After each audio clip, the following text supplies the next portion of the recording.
Hello YouTube, my name's Marie, and today let's talk about the first 6 episodes in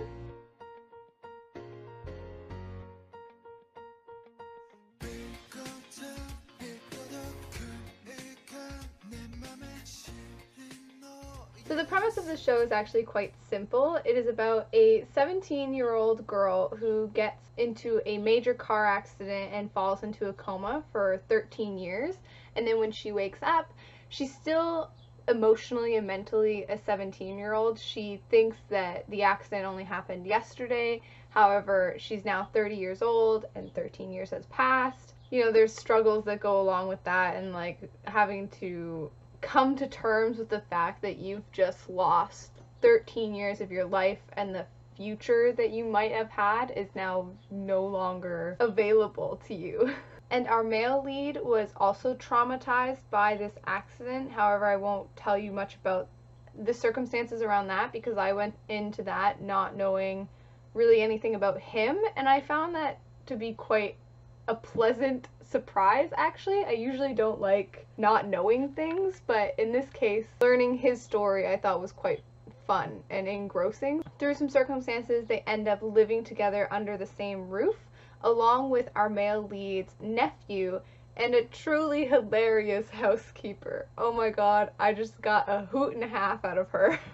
Now, Still 17 has actually been on my radar for quite a while. However, the premise of, you know, this 17-year-old girl who wakes up from a coma but is still mentally 17, and then it's obviously a romance drama, so there's going to be a romance, presumably with somebody else who's of her body age. To me, I found that really cringy. Like, I felt very uncomfortable by that entire premise.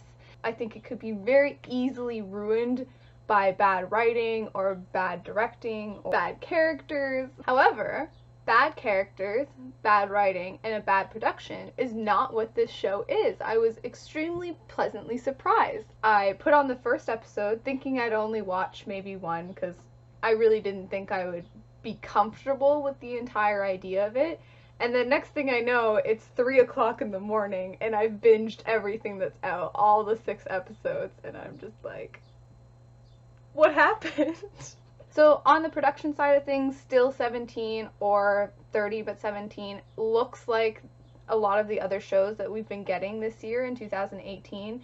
Like, it looks a lot like What's Wrong with Secretary Kim, and also My ID is a Gangnam Beauty. Like, they all have a similar quality of what you're seeing. It's so crisp and so clean that it just allows all of the character interactions and all of the story elements to really come to the forefront because you're not being distracted by bad cinematography.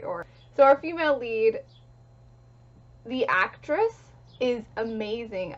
I don't personally recognize her from anything else. Like, I think this is my first time seeing her, and I'm extremely impressed because there's a lot of moments where she might be like running or just being silly, and it might look odd for her being a around 30-year-old woman, but I kept imagining an actual teenager doing those exact same mannerisms, and it just looks incredibly genuine. Like, I can't say it any other way. I'm just really impressed with her acting. And she's incredibly likable on screen. Within the first episode, I was tearing up and I got really emotionally involved very quickly. There's one scene where she wakes up and then she looks in the mirror and she's like, who's this Ajima? And right there I was like, oh god, he just ripped out my heart. So even though this show and that female character knows how to bring you in emotionally, I think that they kind of skimmed over it just a little bit.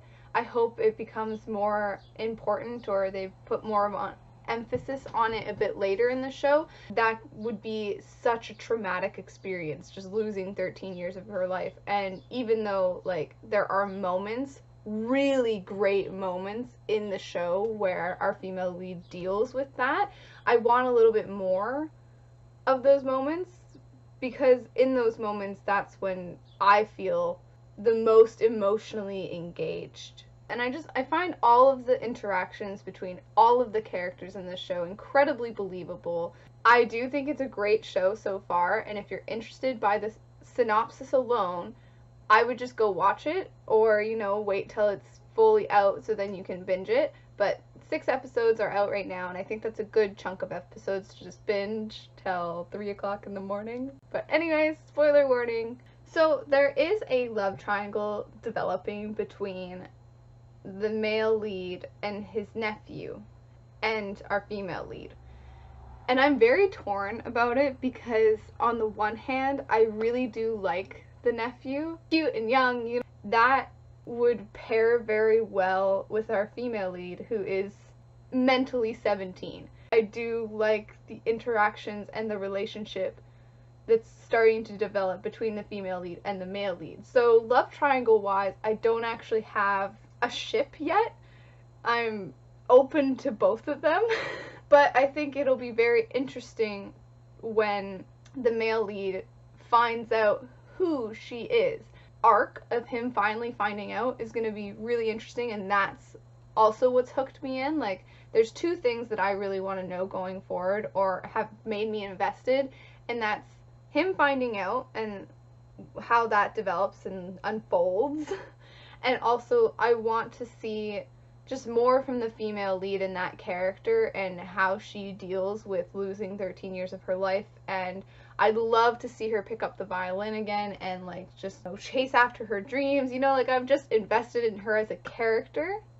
I love the housekeeper. Oh my god, she's hilarious. I couldn't imagine the show without her. She's a small role, but she just adds so much flavor. Just every scene with Jennifer. That's her name, Jennifer. I just love it. She's such a great character. I hope we know more of it about Jennifer by the end, but then also I wouldn't be upset if she just remained this very mysterious character who throws out quotes all the time and just is so stoic. And then there's there's a lady in yellow. I think that's her color. Like, she's got the yellow heels, and is it a yellow polka dot dress? I can't quite remember.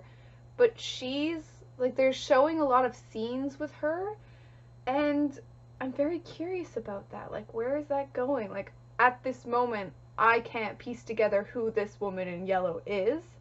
So I appreciated how realistic that was, that she woke up and then they can't get a hold of her family. And I also appreciated that it showed her going through the physical therapy to, like, relearn how to use her body.